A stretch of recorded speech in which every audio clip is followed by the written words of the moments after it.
This is a 2014 Honda Accord V6. I'm going to walk through all the harness connections to install the Enlight HID system on this vehicle.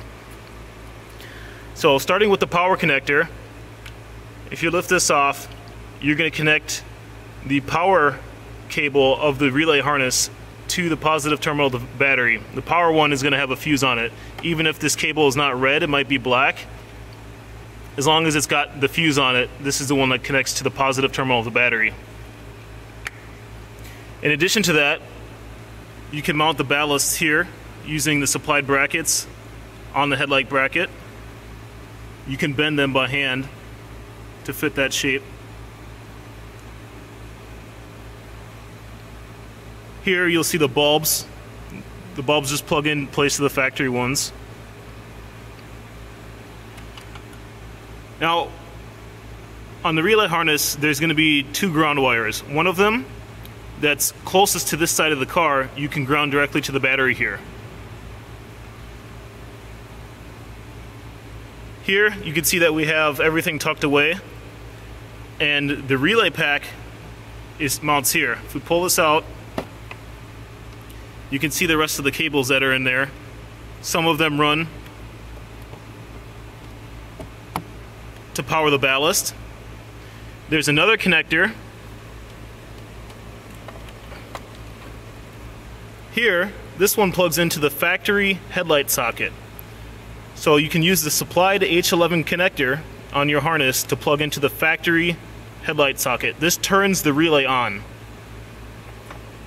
And also down here, you can see there is a connector that powers the ballast.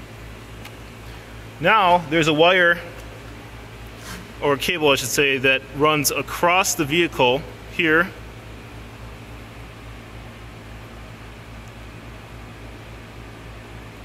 To power the other side. This is the passenger side headlight. Here's the ballast we have mounted here. Again, you use the supplied bracket to mount to this bolt.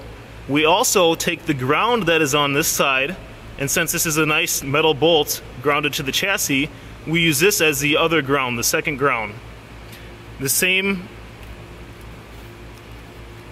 type of connector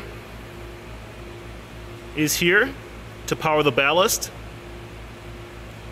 And on this side, we do not use the factory headlight socket. It remains unused because we get power directly from the battery. And again, the bulb here just goes in place of the factory bulb. So that's all the connections. In total, you have a power connector at the battery, a ground at the battery, a plug from the car's factory headlight socket into the relay harness, a connector that powers the ballast on the driver's side, and a connector that powers the ballast on the passenger side. And that would complete the installation of this system.